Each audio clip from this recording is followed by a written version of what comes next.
Thank you very much. Now I have the honor to call upon the stage Mr. Robert De Niro. Robert De Niro is an award-winning actor, director, and producer. He won the Academy Award for Best Actor for his portrayal of Jack LaMotta in the film Raging Bull, and the Academy Award for Best Supporting Actor for his work in Godfather Part 2.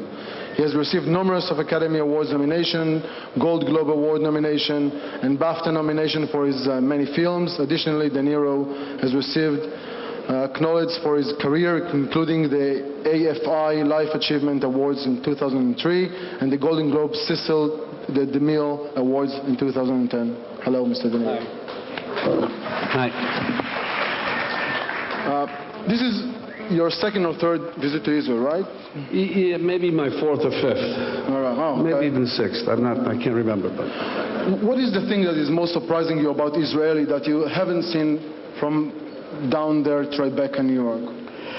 Well, I never went to the old city in Jerusalem, and I did today, and it was amazing, amazing.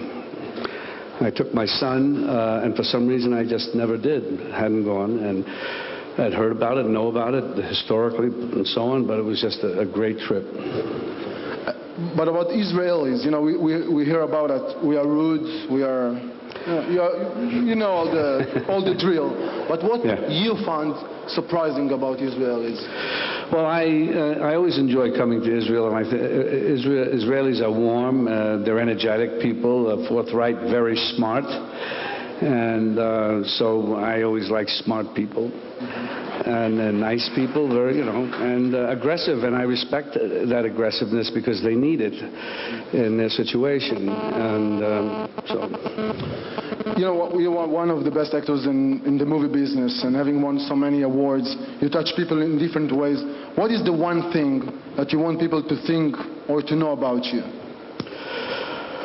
I don't know. Whatever. I mean, I'll try my best. I don't know. You don't give a damn. What? You don't give a damn about what people think. I care, but I don't know about this. I just try I try to do my best at doing the right thing, if you will. Not always, but so I hope I'm perceived as that or appreciated for that. All right. I read somewhere that you mostly refuse to be interviewed. Why is that? Well, you can only get yourself in trouble. Not all the time, but some. You're speaking through your movies? You don't want to be exposed to your personal life? What is that? No, well, all those things to a degree, but it is speaking through the movies, of course, but I don't mind at times doing interviews. I don't mind doing this interview. I want to make sure I have something to say, too, Yeah. You're in the chair, so I'm allowing myself There are many people who may see this public crowd adoration, love, and think that, how do I use that practically?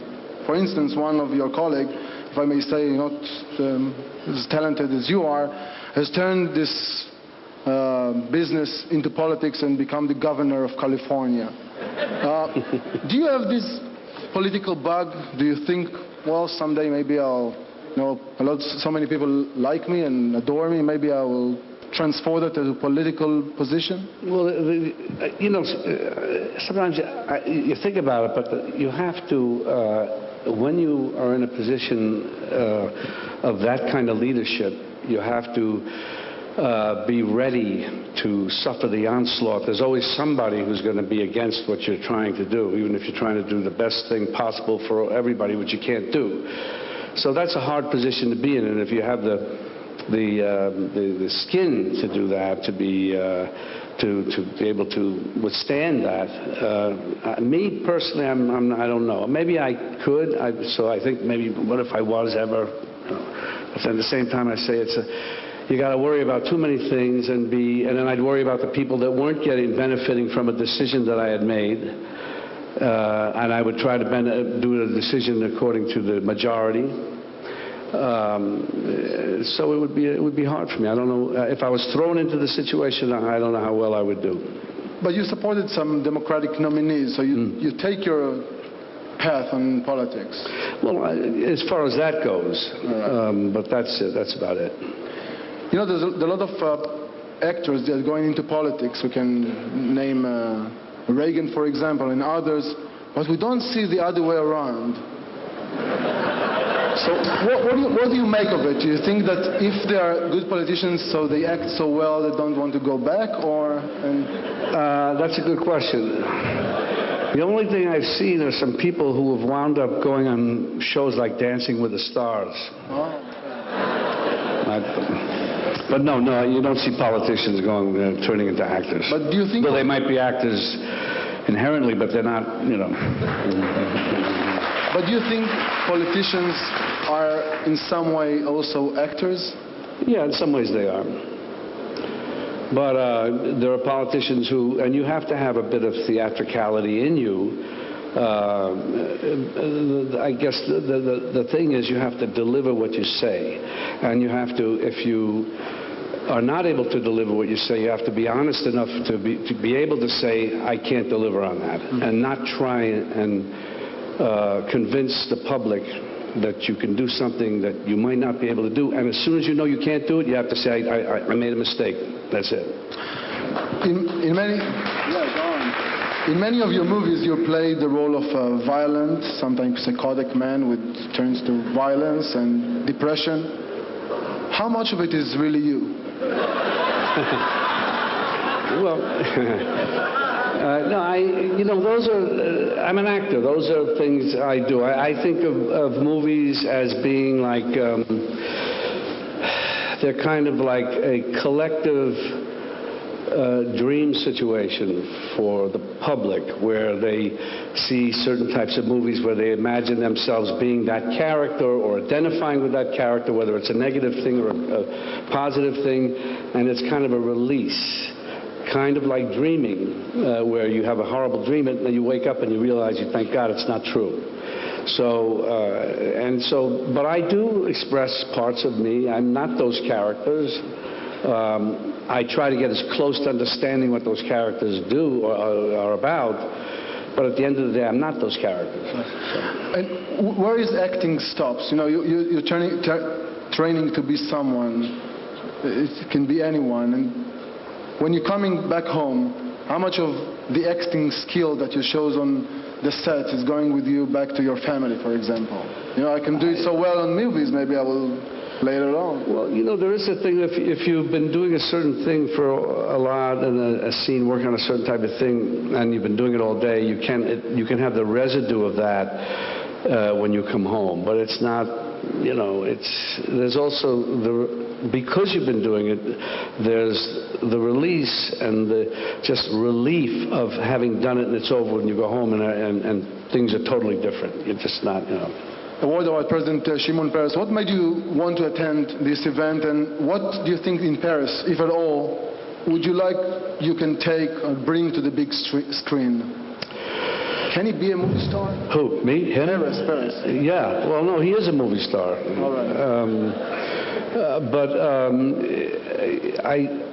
I was honored to come here and bring one of my children to have him meet him, and we had a very nice meeting. How old is your son?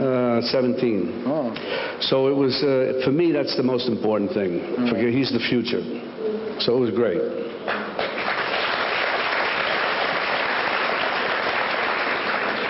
Many TV critics talked about last night's celebration in terms of North Korea type of parade. What is your take on that, or critics in general? You mean about the whole thing last night? No, there was a big show, and Shimon Peres and Blinken and you and Sharon Stone and all these. Who said that? There were critics on television critics. Local critics? Of course. Well, they're criticizing each other, so that's something. That's like bickering. You're 70. I thought it was very good. I liked it. And it wasn't too long. Someone asked me if it was too long. I don't think so. I've been to long things. Right. And you really want to, Is there one character that you play that you love most? Well, I have fun doing the comedies, the Fockers. I did a movie called Silver Linings Playbook. I had fun doing that because it's a mixture of reality and humor and irony and so on. It's more real. You are now 70, and if we look at Shimon Peres as an example, this means that you still have a good 20 20 to 30 years of working. Yeah. So what... I hope. Me too. What is your next project? I'm trying to figure that out now. Is it direction? Is it to play? No, it's to act in. There are a few movies I have that I'm about to start, but I'm trying to figure out exactly if I'll do them or what. I'm really in the middle of a decision-making mode, if you will.